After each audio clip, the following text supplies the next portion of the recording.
Everybody, welcome. Very exciting news today. This is the very first episode of the Bark Report with Mark Baruth. That's me. I'm Mark Baruth, CEO of Co-opable. And we knew that for our very first episode ever, we were going to have to kick it off right with an absolute rock star. And so I've invited my longtime friend, industry colleague, Noah Lee from Cox Automotive to join us today. And Noah, welcome. Thank you so much for being our very first guest ever. We're thrilled to have you.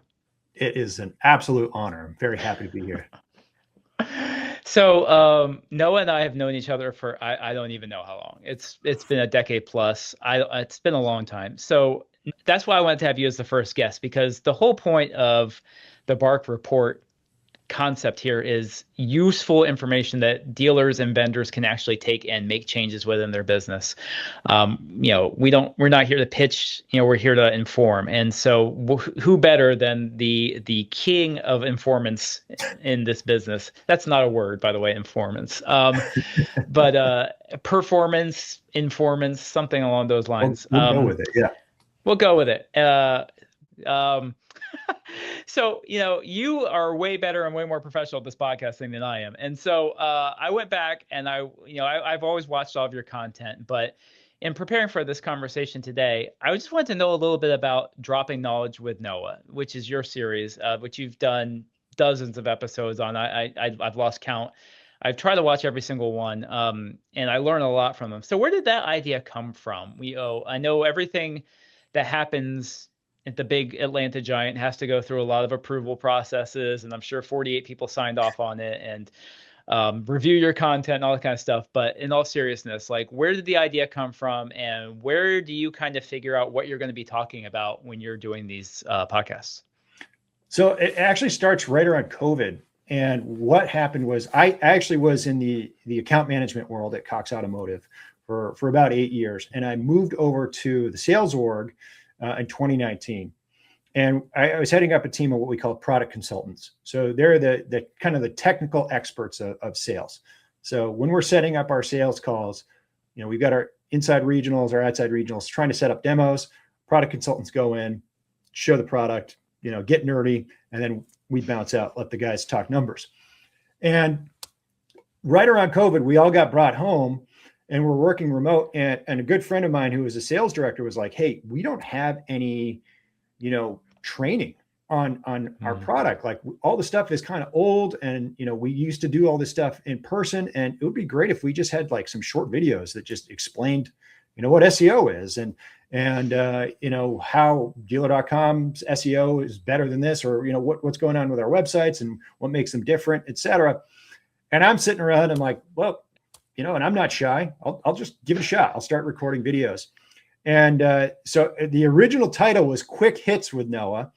And it was really terrible. Like I literally had the camera like right here. I was like out of frame. The audio didn't quite work, but I just started pumping them out. And our sales team liked it because I just did it in a couple of minutes here and there throughout the week. And I, do 2-3 videos a week. And over time, I think I did 100 videos internally. And those videos got shared. We had this kind of internal YouTube channel or YouTube. It was called like Microsoft Stream. And I had the number 2 stream channel on all of Cox Automotive behind the learning team.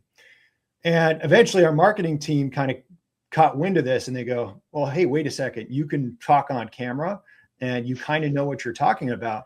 Well, why don't we start putting you in front of folks?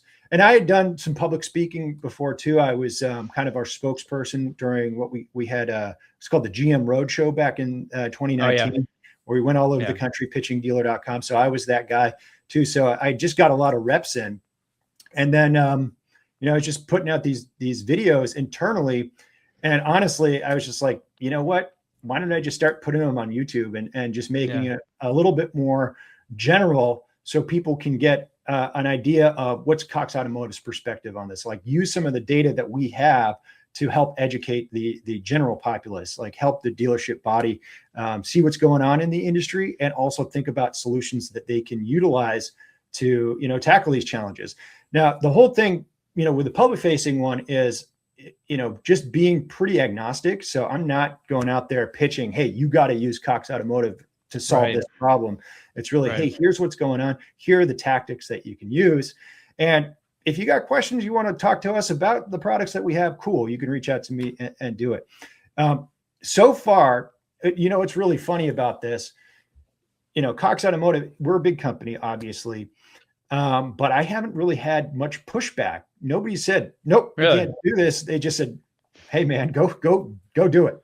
And so they've been really accommodating of me and really trusting of me. So it's a big honor to be able to have this opportunity to kind of do my thing and make an impact.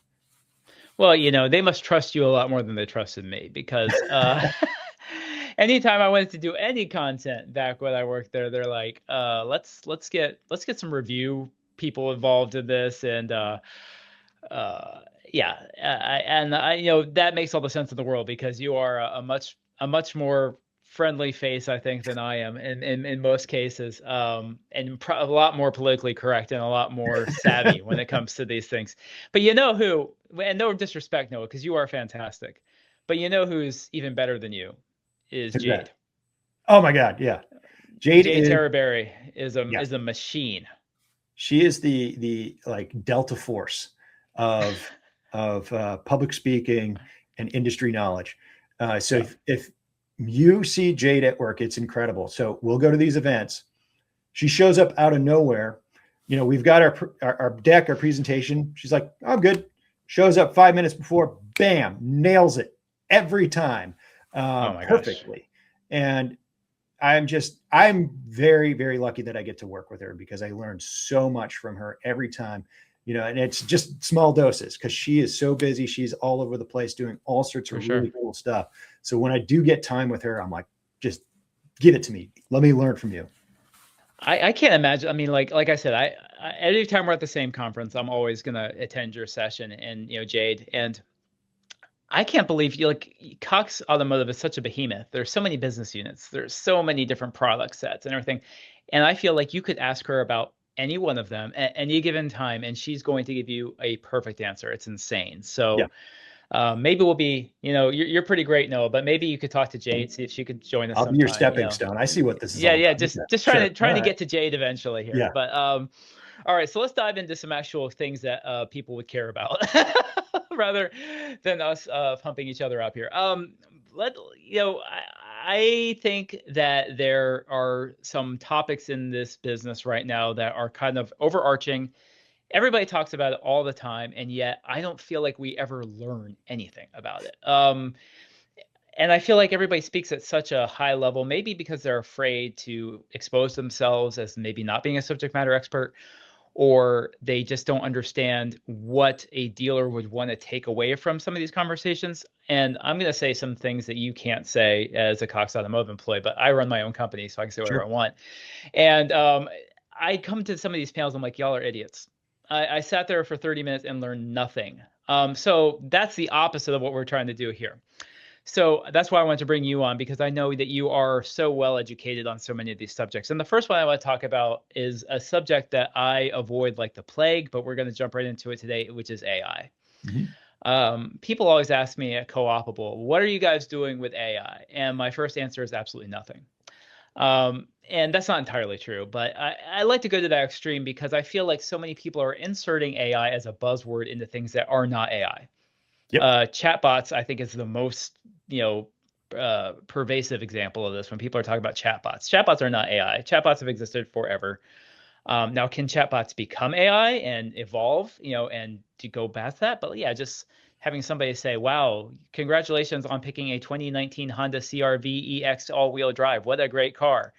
I don't feel like that is AI. So let's talk a little bit about when dealers go to a conference, they go to some of these panels, they hear all the AI conversation, and they go back to their dealership and they say, you know what? I want to start using AI. I don't think they know where to start. I don't think they know what the jumping off points could be. I don't even think they really understand what AI is. So let's say somebody calls you, like you said, Noah, you speak at these conferences and you're really well known and very versed in all of these subjects. If a dealer were to pick up the phone and call Noah Lee and say, hey, I want to get into AI, I don't know where to start. What are they, where would the jumping off point be? Where would you tell them this is the spot you want to start with AI? Well, I think that the thing is, most dealers are probably already using AI, not even knowing it. Oh, for sure. Because everybody thinks AI is just an LLM, but in reality, the LLM is like its fifth form, and there's all these other forms before it that have been used throughout the software and web marketing industry for decades now. So in reality, you're probably already utilizing AI. I mean, for example, vAuto, right? It's digesting all of this pricing data across the entire industry and giving you recommendations on how you should price your vehicles based on where the market's going. That's AI. Sure. Using predictive analytics to figure out how much I should be bidding on a specific keyword in my Google AdWords account. That's AI. Using tools to automate processes that normally would take a human a long time to do. That's AI. So you're probably already using AI, but let's table that and talk about LLMs, because that's what everybody thinks AI is, and it is. And Noah, just to interrupt, because you are so well versed in this, I'm going to guess 60% of dealers don't know what LLM stands for. So, yeah, okay. LLM, large language model.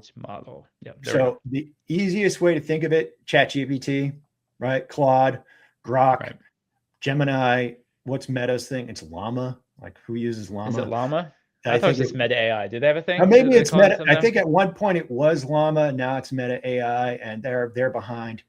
Okay, so there's a lot of different ways that you could use it, and if you want to just get into it, just pay the $20 a month, and get a ChatGPT Pro license and start playing around with it. Start asking it questions, and that's going to give you just a good foundation of kind of how it works and what it can do.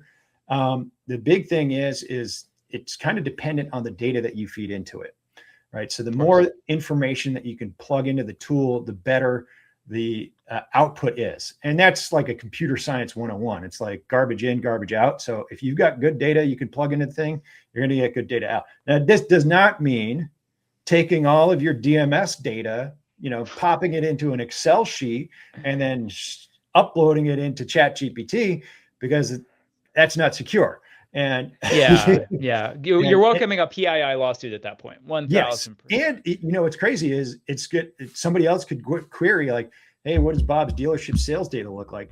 Bam, there you go. So there's like enterprise grade subscriptions that you can get. So if you do want to do that, you can. But if you're just using it on your phone, just ask it questions like, hey, I've got this problem with this thing or that thing. That's like the baseline. Like if you're an independent dealer and you're just trying to like dip your toes in it, it's a great way to just kind of help as an advisor in your business. So I've talked to a number of independents who are like, hey, I've got my AI right here. I ask him questions and he helps me kind of figure things out, points me in the right direction. Now you always have to be a little bit careful, right? Because yes, the AIs are constantly getting smarter, but they still make mistakes. So you got to, take a second look at it, double check what they tell you to do, and before you make a decision, right? It's like, I'd say it's about 85% of the way there.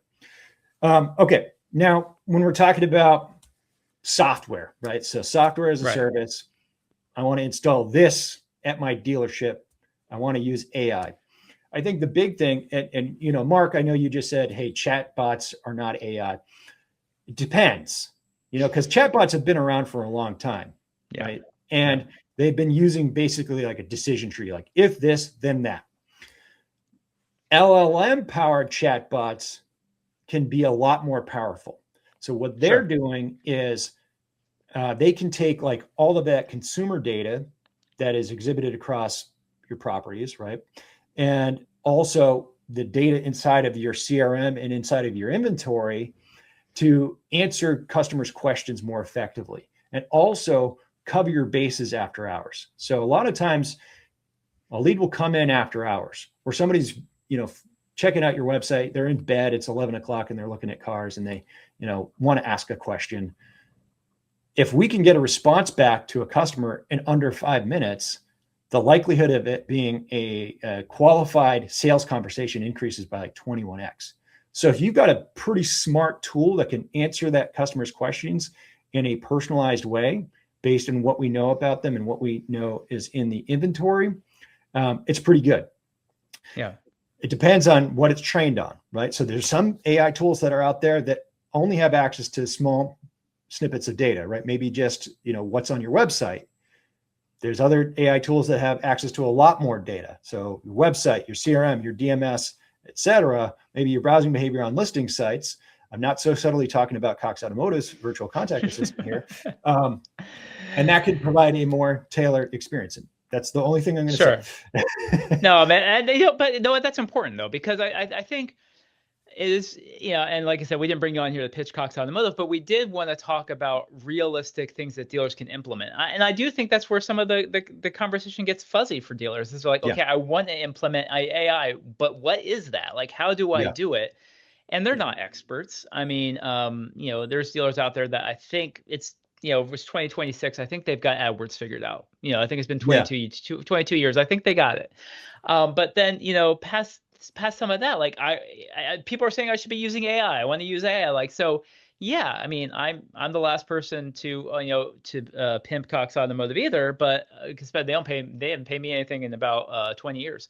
That's no 10 years. But But in the same point, I do think it's important to say, if you want to implement this, this is how, and transparently, Cox is going to have more of that data than anybody. They're going to have more, unification amongst the data sets than anybody, whether that's coming from Vin Solutions or Viato or Dealer.com. So why not? I mean, I do think you don't have to pitch. I will pitch on your behalf that this is.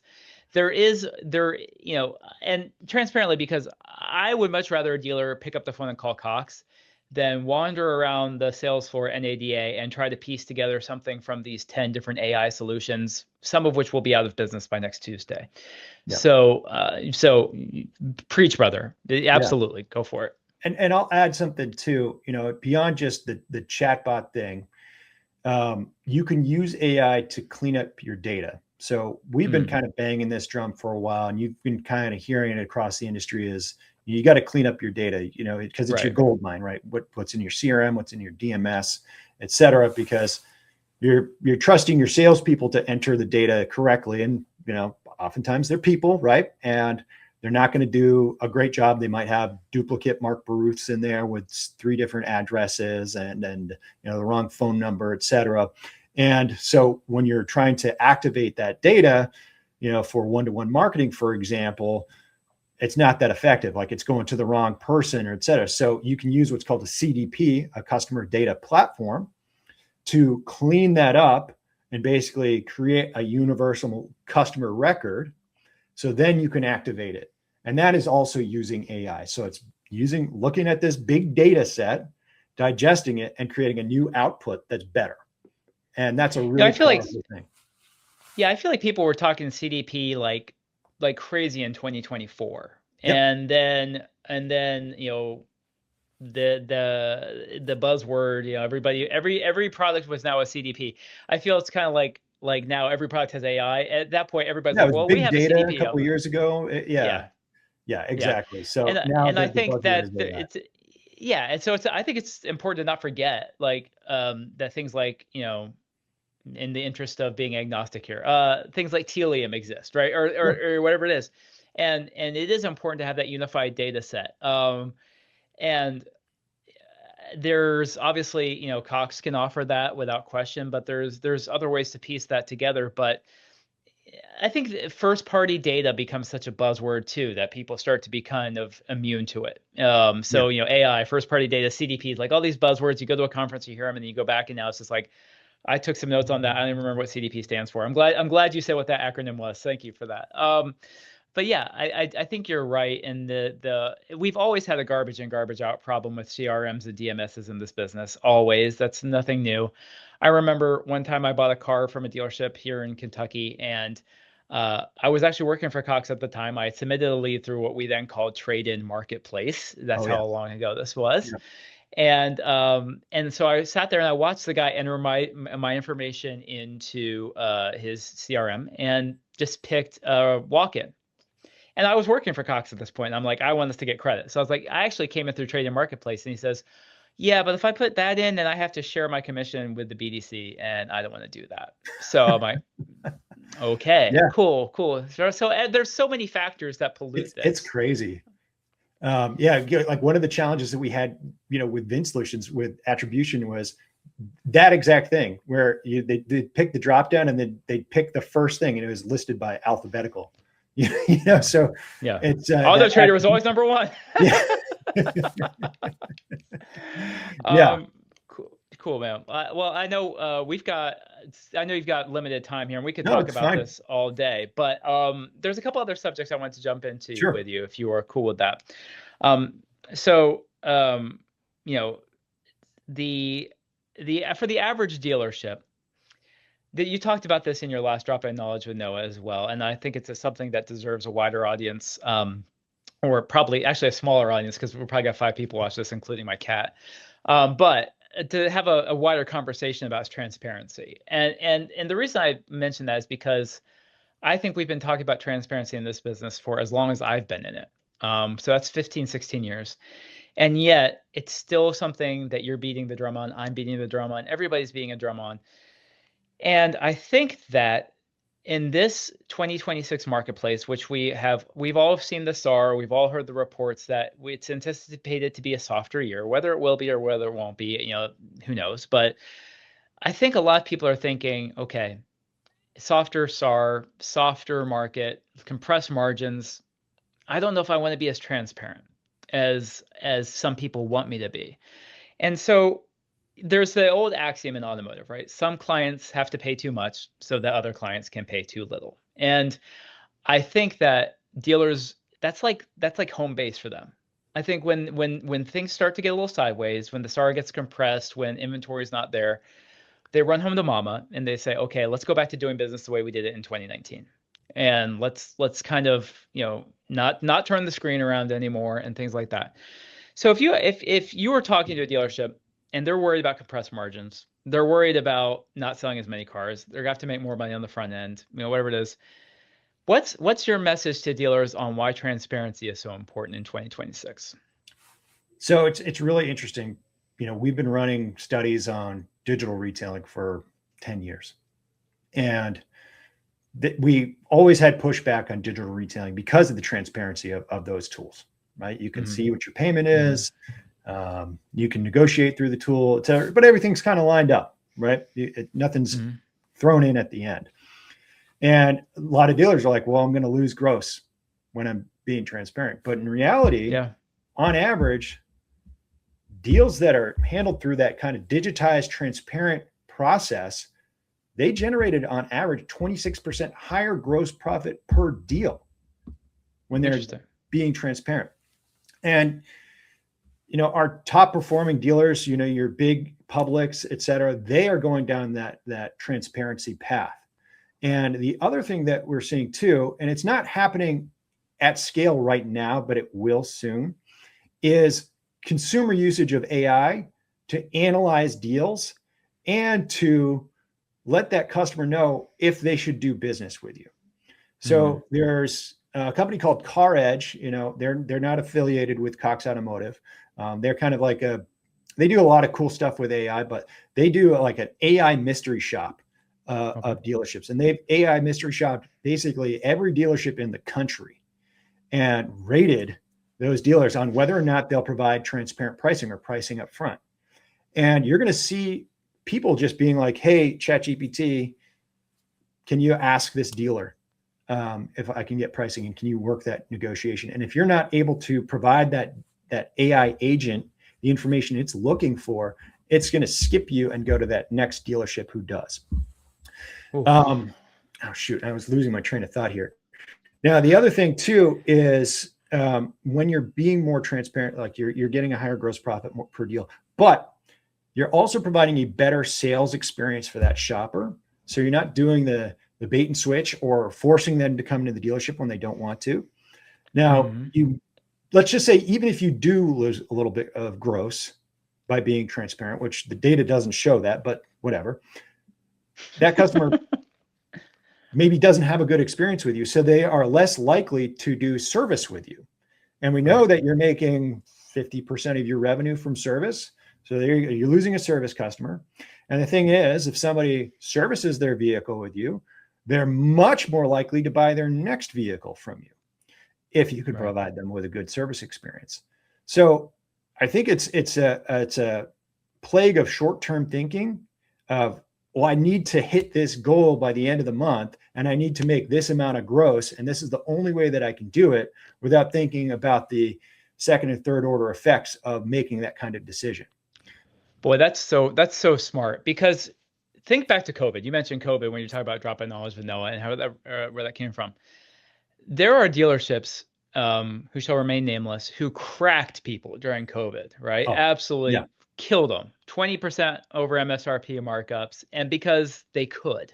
Mm-hmm. And they, I believe, are feeling the effects of that right about now, which is, you figure the average car loan now is what, about 67, 68 months, maybe even pushing north of that at this point.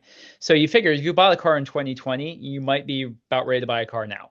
And I know for a fact, both anecdotally from people I've talked to as well as dealerships I've talked to, is they're not coming back, right? They're like, you got me when you could, but you're not getting the second car. And I think dealerships need to look at customer lifetime value very differently than maybe they have in the past. And I saw one, I think, clip you had from one of your podcasts where you're talking about the percentage of marketing that goes towards service versus the percentage of marketing that goes towards sales. And correct me if I'm wrong, it was like a 5 to 95 split, right? Yeah, Something along those lines. Yeah. It's insane. And the experience, if you figure somebody's going to buy a car from you one time and they're going to be in your dealership, 2 hours, 3 hours, if you're, depending on what your processes are like, but they're going to be in your service department I drive a Chrysler 300C, as you know, as you mock me for quite often. So, and I drive a lot. So I'm doing a $150 oil change every 2 months at my dealership. And, if the experience sucks, that's way more impactful on me long term. So I think that you're absolutely right. And going back to that, I want to talk a little bit about the experience on the front end too, because I think you're absolutely right. Transparency does provide a better experience. And, Cox has these TV ads out now talking about you can buy a car online through AutoTrader, right? And it's like, really? You really? Yeah, you can. And I think that sometimes this is where, I'm going to be a little bit of an anarchist. I think we forget that speed does not equal good experience. I think we think that ease means good, and that's not always the case. And I'm gonna tie it back. Anybody who has ever followed me on LinkedIn for 2 days knows I'm gonna talk about watches at some point on this podcast, right? How could I not? I mean, it's an epic watch collection. I mean, you got to. I try. My kids are going to inherit no money, but they're going to inherit lots of watches. It'll be, it's going to be like, when you inherit your parents' Hummels collection. Like you think that it's worth a lot, and your kids are like, "Great, thanks a lot, Dad." Yeah, I actually, it's funny. I actually have a list that I've provided to my son and said, if I get hit by a bus tomorrow, this watch is worth this. This watch is worth this. Do not sell for less than this. Because I know he's going to go down to the pawn shop and liquidate the whole thing for $500. So, but it reminds me, I saw on your last podcast as well, talking about when you were at Epsiode, that Steve Greenfield was talking about a Mazda salesperson who sells 70 cars a month, and he gets people in and out in 10 minutes. And I'm not sure that's something we should be aspiring to. And the reason I say that is, if you think about the best purchase experiences you've ever had. So I'm wearing a watch today. Let's see if I can put it up to the camera here. It's a Grand Seiko Soco Frost. I bought this at the Miami boutique not that long ago. And I'm not going to drop dollar amounts because that's gauche, but it was a lot to spend on a watch. If you want to look it up, it's SBGH295 Soco Frost. You can see it for yourself. But it was a lot of money, for anybody. And they made this experience take a long time. And I was so happy about it. Like, I went up to the display case. I didn't come in set on this watch. I was like, what do you have? Let me check it out. I have a few Grand Seikos, so I was trying to figure out what hole in my collection I'm trying to fill. The guy took all the time in the world. It's like, here, try this one on, try this one on, try this one on, take as much time as you want. Finally, I land on this one. He's like, you know what? This is perfect. Let's celebrate. Guy goes in the back, gets out of Japanese whiskey. I don't drink whiskey. Being from Kentucky, that's probably a sin here. We call it bourbon, but same thing, right? He gets out this Japanese whiskey. I choke it down. He gets it out. He sets the time for me. Sizes it to my wrist. Actually helps me register for the Grand Seiko Owners Club, the whole 9 yards. And I walked out. There was probably 3 hours to buy a watch, and it was one of the best experiences I've ever had.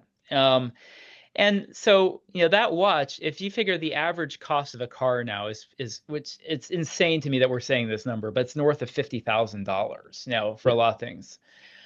Shouldn't a $50,000 purchase take some time? Shouldn't it be something that people get to enjoy? And I think if the experience is negative, then yeah, it should be as short as possible. You should endure this absolutely terrible experience for 10 minutes. That's great. But $50,000, man, like that is maybe for people, I'm a little older than you, but people Gen X like me, that is unfathomable to me that we're shooing people in and out of a dealership for something that's $50,000. So how do you balance that when you're talking about experience? We're talking about digital retailing. We're talking about transparency. We're talking about not duplicating things, right? Filling out the credit app online, doing all the ugly things, I guess, the things that are not joyful. How do we reintroduce joy into this process? Well, I think that you have a really good point here, because we don't want to be just rushing somebody through that process. And if you're buying a $50,000 vehicle, then you should get a $50,000 experience. Now, whether your idea of a $50,000 experience is 10 minutes or if it's 3 hours, we should be able to provide that as a dealership. I think the thing is, the experience that dealerships provide to shoppers right now, this 3.5 hour plus slog, is not value added. It's okay. Here's your credit app. Wait here while I go send it out to the lenders, figure out which lender is best for the deal. You're waiting, in your little folding chair outside of the office, like twiddling your thumbs, not sure what's happening. And then, your finance manager, okay, come on in, right? And then it's like another weird little office that you're in, and they're presenting you with some F&I products. So there's a lot of non-value added time.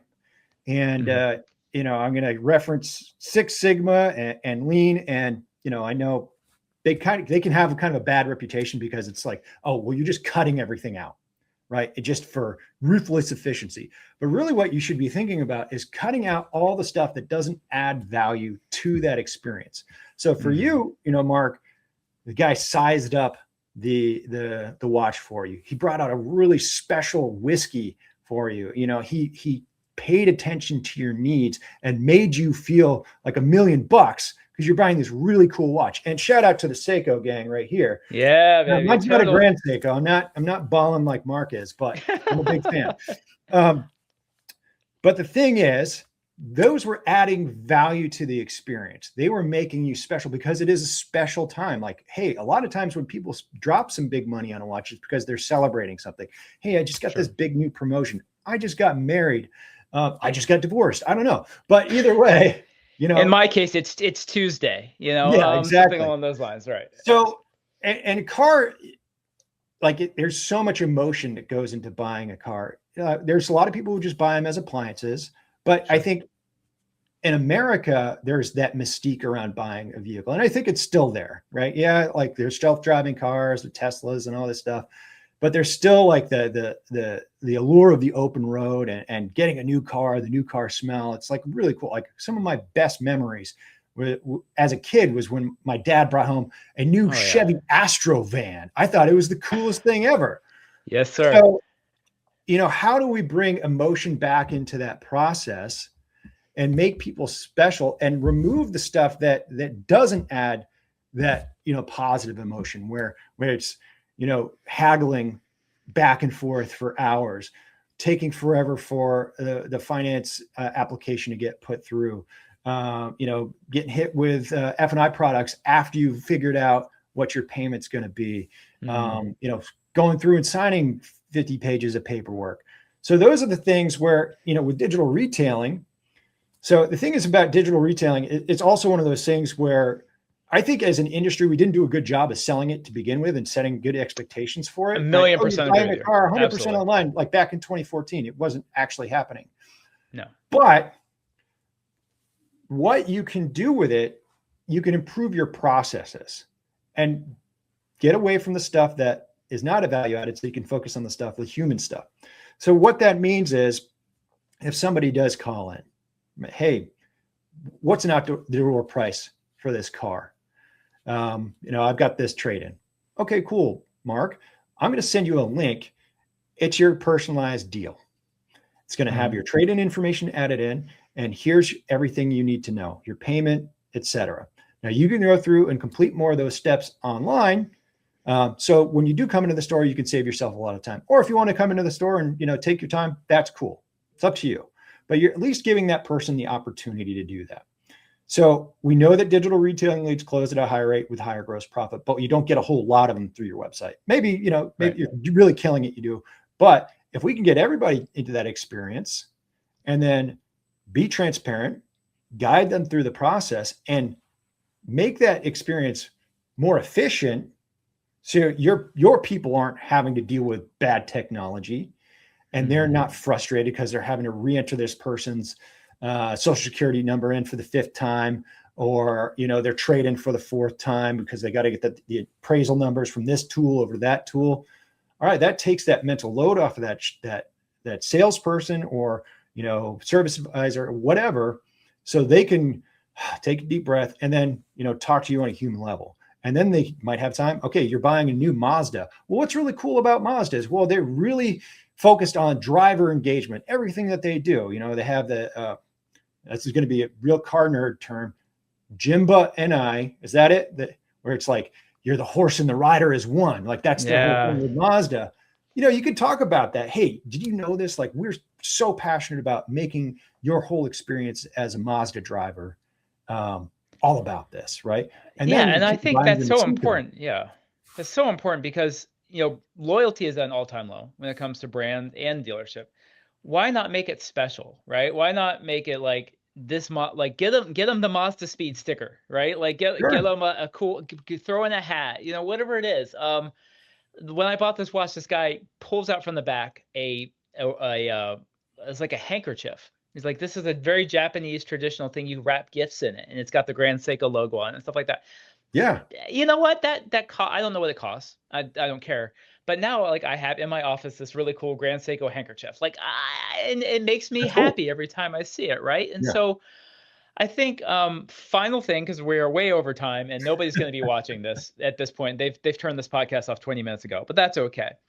When we're talking about sending out that individualized offer, that one-to-one offer to somebody, I think there's a lot of fear right now about this with the FTC guidelines that have come out when it comes to transparency and pricing. I know a lot of vendors right now who are just,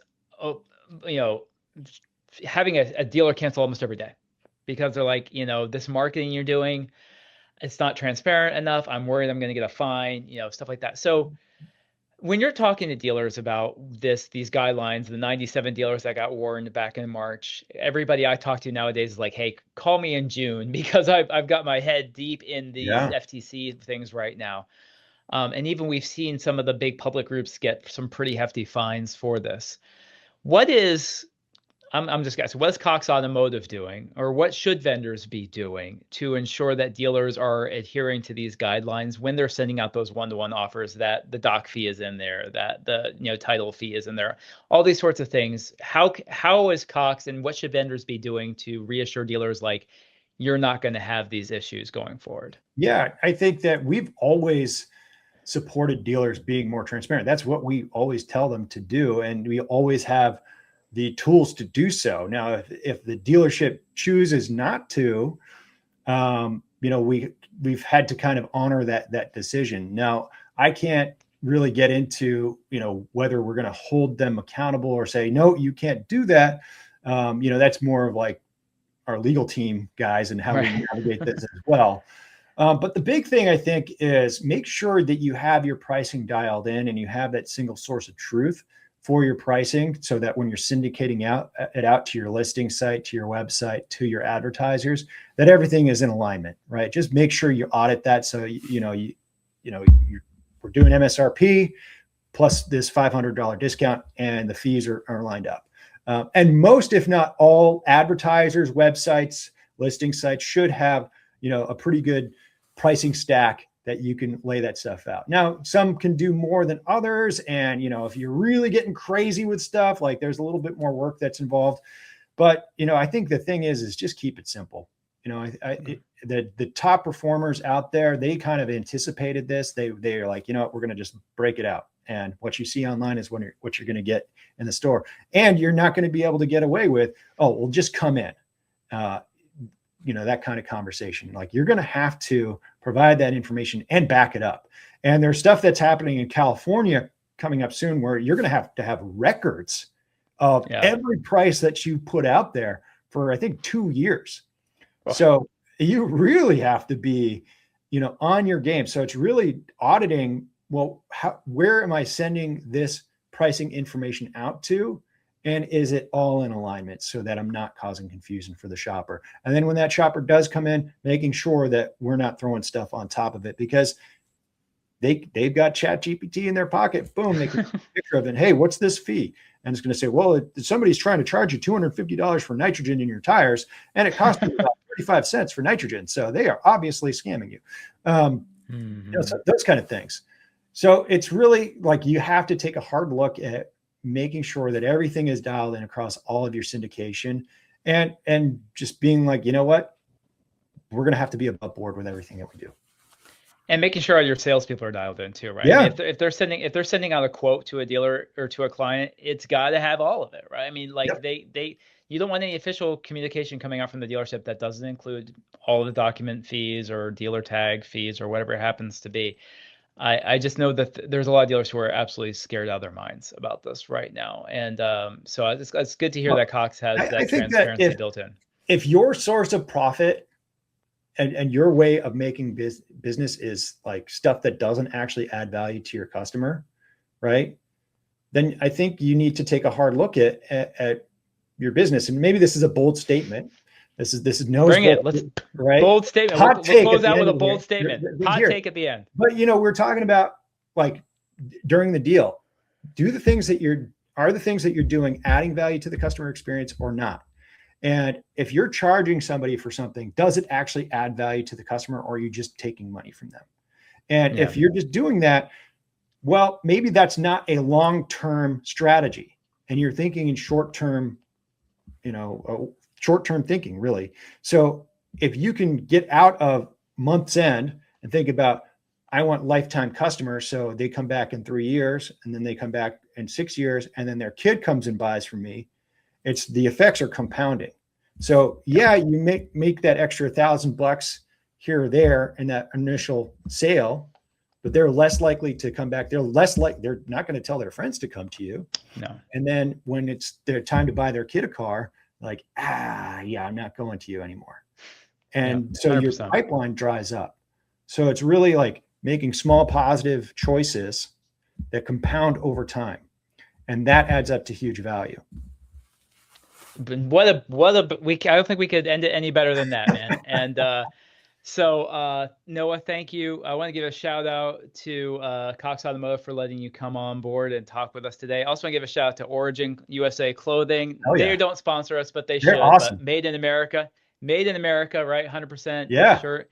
Allen Edmonds shoes, made in America. Any made in America stuff, you follow the Bark Report, you're going to hear about American made goods. That's going to be something we'll talk about all the time. But Noah Lee, thank you so much. Great to have you here today. You guys, if you're not following Noah, if you on LinkedIn, or you're not subscribed to his podcast, Dropping Knowledge with Noah, please go ahead and do that. You're going to learn so much more from him, as you would have heard from today's conversation. The man's a veritable fountain of information, and we were going to talk for 30 minutes. We ended up talking for 55. So this is how it goes. I'm a yapper, but we could have talked for another hour, and we wouldn't get anywhere close to all the resources that Noah can bring to you through his position with Cox. So Noah, thanks for your time. Thanks for being on board. Thanks a lot, Mark. Appreciate it. Thanks so much, everybody, for tuning in. And wait till you see who we have up next. You're not gonna believe it. We got some really cool people coming. So make sure that you also subscribe to the Bark Report in any way that you possibly can. So everybody have a great day. We'll talk to you later. Bye.